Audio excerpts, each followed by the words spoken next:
Sziasztok! Én a Slender Team egyik tagja vagyok, és egy új sorozatot fogok bevezetni, aminek a neve Game hírek lesz. Na szóval kezdjük is. Mindig egy hírt fogok, amit éppen találok. Xbox One-nal kapcsolatos. Egy névtelen fejlesztő nyilatkozik.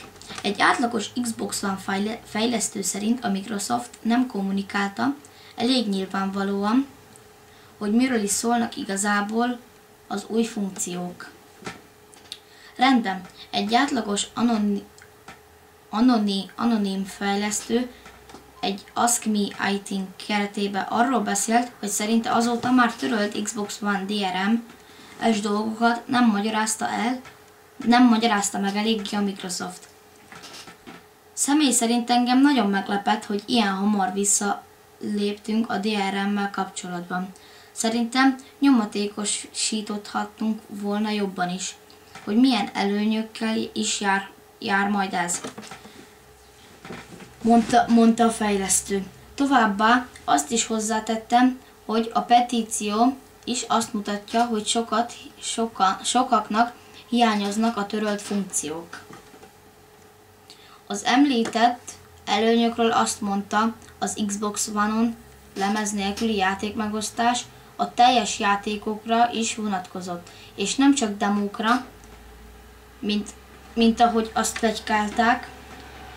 Az egésznek az volt a célja, hogy enélkül meg tudja mindenki osztani a játékait, hogy oda kéne adnia magát a lemezt, magyarázta.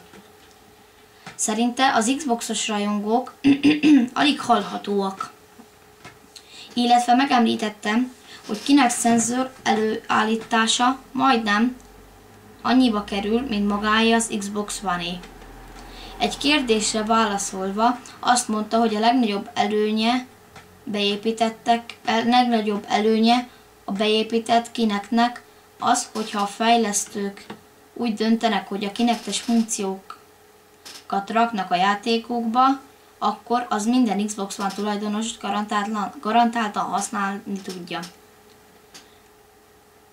A névtelen fejlesztő azt mondta, hogy az emberek azért legíntenek csak a Kinectre, mert nem látták úgy működni, ahogy ő. Pedig szerves része az Xbox élménynek.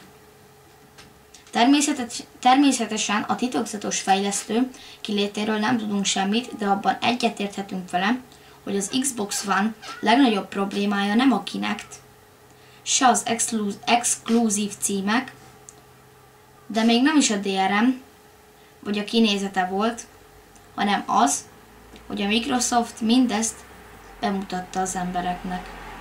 Ti mit gondoltok róla? Kommenteket várok, és köszi szépen, hogy megnéztétek ezt a videót.